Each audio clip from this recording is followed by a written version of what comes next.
అవకాశం ఉంటుందని చెప్పి తప్పించుకునే ప్రయత్నం వాళ్ళు చేసిండ్రు. దాంతోపాటు నిన్న రాముల్ నాయక్ గారు మాట్లాడారు. ఏమని మాట్లాడిండు? నేను చెప్పింది కాంగ్రెస్ ఎమ్మెల్సీ అయిన రాముల్ నాయక్ గారికే నేను తను చెప్పిన మాట మీద ఉండాలి. ఏమని చెప్పిండు? కౌశిక్ రెడ్డికి ఇట్లా నిరూపిస్తే నేను గుండు కొట్టుకుంటా అని చెప్పిండు. నేను నిల్చొని అని అన్నాడు. ఎస్, ఇవాళ నేను ప్రూవ్ చేస్తున్నా ఆయన మాట మీద ఆయన నిలబడాలని నేను కోరుతున్నాను. ఇది చూడండి, పబ్లిక్ వాళ్ళది. నేను ఇది వెబ్ నుంచి తీసింది, నేను ఎక్కడ కూడా చేయలేదు. 206 స్టేట్ ర్యాంక్ రాలేదు అని టీఎస్పీసీ చెప్తా ఉంది. పూర్తి చిత్త అబద్ధము. ఇవాళ వాళ్ళ వెబ్ నోట్లో స్టేట్లో 206 ర్యాంకు ఇవాళ ఎమ్మెల్సీ రాముల్ నాయక్ గారి కోడలికి వచ్చిందని వాళ్ళే ఆన్లైన్ నెట్లో పెట్టిర్రు. ఈ జూమ్ చేసి మీరు చూపించవచ్చు.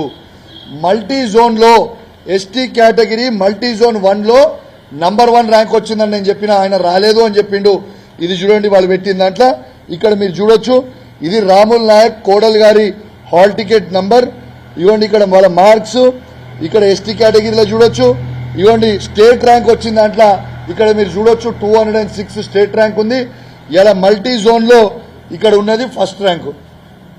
వాళ్ళు ఇచ్చింది, నేను తయారు చేసింది కాదు. ఇది వాళ్ళ సైట్ నుంచి డౌన్లోడ్ చేసిన డాక్యుమెంటు. మరి ఖచ్చితంగా ఆయన మాట మీద ఉండాలి. తర్వాత ఏం మాట్లాడిండు? నా కోడలు 18 గంటలు చదువుకుంది రోజు అని చెప్పిండు. కరెక్టే రాముల్ నాయక్ గారు చెప్పింది. రాముల్ నాయక్ గారు చెప్పింది ఏంటంటే 18 గంటలు పనిచేసింది రాముల్ నాయక్ రేవంత్ రెడ్డి గారి దగ్గర ఈడ కమిషన్లు ఇచ్చుకుంటూ పైసలు ఇచ్చి కొనుక్కున్నాడని నేను అంటున్నా. ఎందుకు అంటున్నా అంటే ఆయననేమో 18 గంటలు చదివినా అని చెప్తుంది. వాళ్ళ కోడలేమో ఇంటర్వ్యూ ఇచ్చి నేను రోజు కేవలం 5 గంటలు మాత్రమే చదువుకున్నా అని చెప్పింది. ఆయమలో ఒక ఛానల్ ఇంటర్వ్యూకి ఇచ్చింది. ఆ లింక్ కూడా మీకు వాట్సాప్ చేస్తా. డైలీ మార్నింగ్ 4 to 6 o'clock చదువుకున్నా అన్నది, మధ్యాహ్నం 12 to 2 o'clock చదువుకున్నా అన్నది, సాయంత్రం పూట 1 గంట సేపు చదువుకున్నాను అన్నది. అంటే ఎంత అవుతుంది? వాళ్ళ కోడలేమో 5 గంటలు చదివినని చెప్తాడు, మామేమో ప్రెస్ ముంగడికి వచ్చి 18 గంటలు చదివినని చెప్తుండు. మరి ఎవరు చెప్పింది నిజం? మామ చెప్పింది నిజమా లేకుంటే కోడలు చెప్పింది నిజమా? దీనికి జవాబు చెప్పాలి కదా. నేను అడిగిన దానికి ఖచ్చితంగా జవాబు చెప్పాలి. తర్వాత ఏమన్నాడు? మీ తెలంగాణ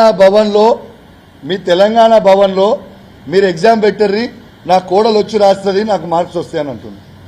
అయ్యా రాముల్ నాయక్ గారు, మీరు కోటి ఉమెన్స్ కాలేజ్ని ఆల్రెడీ 18 సెంటర్ 19 సెంటర్లో మీరు రాసిన ఎగ్జాము, మీ కోడలకు ఎగ్జామ్ పేపరు గాంధీ భవన్ నుంచి వచ్చింది, ముందే రాసింది. ఆడ పాపం వేరేళ్ళకేమో అక్కడి నుంచి వచ్చింది.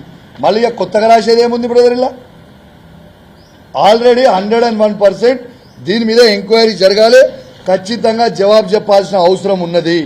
పబ్లిక్ మొత్తం ఎదురు చూస్తూ ఉన్నారు. చాలా మంది విద్యార్థులు చదువుకున్నారు.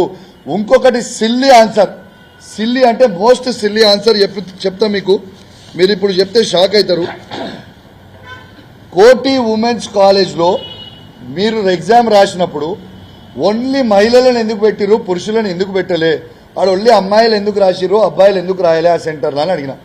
25 సెంటర్లలోనూ అన్ని సెంటర్లలోనూ అమ్మాయిలు రాస్తారు, అబ్బాయిలు రాస్తారు. ఈ ఒక్క సెంటర్లో మాత్రం ఉట్టి అమ్మాయిలే రాస్తారు. ఎందుకు రాసిరు అట్లా? అలా ఏం తప్పు లేకపోతే 1497 మంది రాస్తే 74 మంది అలా సెలెక్ట్ అయింది. ఇంకా తతిమ 25 సెంటర్ల 10,135 మంది రాస్తే అలా కేవలం 69 మంది మాత్రమే సెలెక్ట్ అయ్యారు. ఈ సెంటర్లో పక్కా స్కామ్ జరిగింది అనేది నా ఆరోపణ. అయితే అది స్కామ్ జరిగిందని చెప్పడానికి వాళ్ళు నిన్న రిజల్ట్ ఏమని చెప్తారు తెలుసా? పెద్ద జోకు. అందులో ఓన్లీ ఉమెన్స్ ఎందుకు పెట్టినామంటే వాళ్ళ అబ్బాయిలకి బాత్రూమ్లు లేవు కాబట్టి ఓన్లీ ఉమెన్స్ పెట్టిరట. దీనికంటే జోక్ ఏమైనా ఉంటుందండి? అయితే నేను అడుగుతున్నా, మరి ఇప్పుడు వాళ్ళు టీఎస్పీసీ వాళ్ళని ప్రశ్న నేను అడుగుతున్నా. ఇవాళ మీరు జవాబు చెప్పాల్సిన అవసరం ఉంది. ఇవాళ బీవీఆర్ఐటి ఉమెన్స్ కాలేజ్లో మరి అక్కడ అబ్బాయిలు